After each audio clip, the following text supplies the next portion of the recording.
मागच्या वेळेस काय झालं, मी नाचणीची एक रेसिपी बनवली तर घरात सर्वांना इतकी आवडली ना, तर म्हणतात नाचणी खातच आहेत सर्वजण, तर आपण आणखीन एक रेसिपी करूयात का. मग ही रेसिपी मी करायला घेतली आहे. साधी सिंपल आहे आणि तितकीच नाचणी असल्यामुळे पौष्टिक तर आहेच. त्यामुळे काय, लहान असो किंवा मोठे कोणीही खाऊ शकतात. इतकी ही चविष्ट आणि तितकीच पौष्टिक रेसिपी कशी करायची ते पाहूयात. तर आज आपण करणार आहोत नाचणीच्या वड्या. त्यासाठी इथे मी काय केलं, एक भांडं घेतलेलं आहे आणि यामध्ये आपल्याला वाटीच्या प्रमाणामध्ये 1 वाटी नाचणीचं पीठ काढून घ्यायचं आहे. इथे मी दळून आणलेलं पीठ वापरलेलं आहे, म्हणजे आपण जे चक्कीमध्ये दळतो ना ते पीठ वापरलं आहे. रेडीमेड वापरणार असाल ना तर लक्षात ठेवायचं, नाचणी एकदम बारीक दळलेली असायला हवी. आता यामध्ये आपल्याला दूध ॲड करत जायचं आहे. दूध गरम करून मी पूर्णपणे रूम टेम्परेचरला थंड केलेलं दूध आहे. तर थोडं थोडं आपल्याला यामध्ये दूध ॲड करत जायचं, नाहीतर गाठी गुठळ्या होण्याचे चान्सेस आहेत. त्यामुळे जसं लागेल ना तसं दूध ॲड करायचं. तर दूध किती ॲड करायचं तर व्हिडिओ दाखवते त्या पद्धतीने बॅटर तयार झालं पाहिजे इतपत आपल्याला दूध ॲड करायचे. तर इथे पाहू शकता, ज्या काही गाठी गुठळ्या झालेल्या आहेत ना त्या आपल्याला मोडून घ्यायच्या आहेत. आणि इतपत तयारी झाली की हे आपल्याला एक 10 ते 15 मिनटं झाकण लावून असंच साईडला ठेवून द्यायचं आहे, जेणेकरून काय होईल, नाचणी थोडीशी दाटसर होऊन जाईल. तर इथे मी 15 मिनटं हे मिश्रण झाकून ठेवलेलं होतं. इथे पाहू शकता, पहिलेपेक्षा मिश्रण जे आहे ते बऱ्यापैकी दाटसर झालेलं आहे. आता लगेच आपण रेसिपी करायला घेऊया. तर करायचे काय, इथे गॅसवर आपल्याला पॅन गरम करायला ठेवायचे. लक्षात ठेवायचं, इथे नॉनस्टिक पॅनचाच वापर करायचा, का ते मी तुम्हाला नंतर सांगते. मीडियम गॅस करायचा. यामध्ये 2 चमचे इतकं तूप ॲड करून घ्यायचं आहे. आणि साधारण छोटी एक वाटी घेतलेली आहे, त्यामध्ये मी बारीक रवा घेतला आहे, तो यामध्ये ॲड करायचा. इथे माझ्याजवळ छोटी वाटी आहे त्यामुळे मी वाटीनेच घेतले. तुम्हाला हवं तर साधारण 2 ते 3 चमचे इथे तुम्ही बारीक रवा घेऊ शकता. छान या तुपामध्ये आपल्याला परतवून घ्यायचं आहे. डार्क रंग नाही झाला तरी काही हरकत नाही आहे, फक्त थोडा वेळ ना याला परतवून घ्यायचा आहे, म्हणजे छान तो फुलला पाहिजे इतपतच.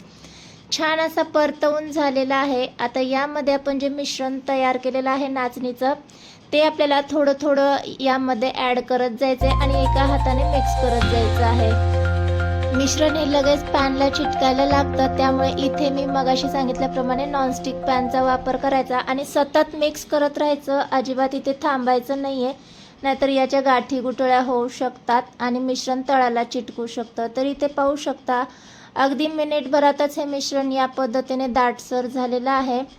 या पद्धतीने मिश्रण तयार झालं की आता यामध्ये आपल्याला 1 वाटी किंवा आवडीनुसार कमी जास्त तुम्ही करू शकता, गूळ ॲड करून घ्यायचा आहे. इथे मी बारीक असा चिरून घेतला आहे. तुम्हाला हवं तर गुळाची पावडर देखील वापरू शकता.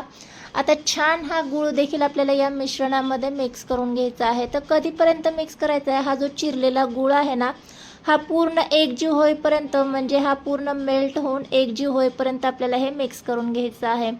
तर इथे पाहू शकता, थोड्याच वेळात हे मिश्रण या पद्धतीने तयार झालं आणि आपलं जे गूळ आपण यामध्ये ॲड केलेला आहे ना तो देखील बऱ्यापैकी मिक्स झालेला आहे. अजिबात इथे गुळाचे खडे वगैरे दिसत नाही आहे.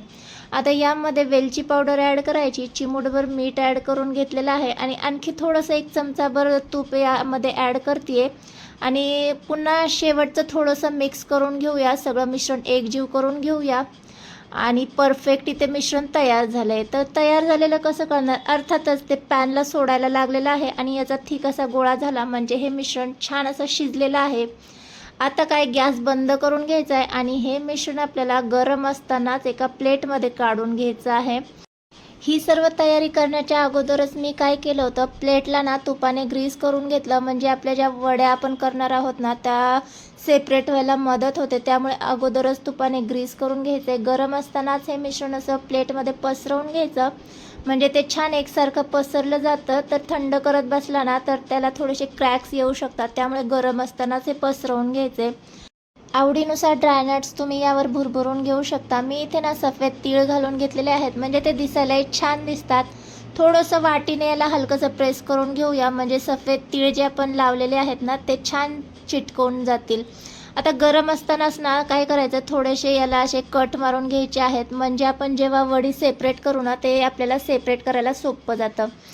तयार वड्या आपल्याला अर्धा ते 1 तासासाठी रूम टेम्परेचरला छान अशा थंड करून घ्यायच्या आहेत. तर इथे पाहू शकता, इथे पूर्णपणे थंड झाल्याच्या नंतर तुम्ही पाहू शकता आपोआपच त्या ज्या आहेत ना त्या सेपरेट झालेल्या आहेत. त्यामुळे आपण ना अगोदरच कट मारून ठेवायच्या, म्हणजे त्या अशा छान सेपरेट होतात. तर इथे आपल्या नाचणीच्या वड्या तयार झालेल्या आहेत. या तुम्ही एअरटाईट कंटेनरमध्ये भरून आयत्या वेळी मुलांना जर खाऊ पाहिजे नसेल तर तेव्हा या वड्या तुम्ही देऊ शकता. हेल्दी आणि टेस्टी झटपट तयार होणाऱ्या नाचणीच्या वड्या तुम्हाला कशा वाटल्या?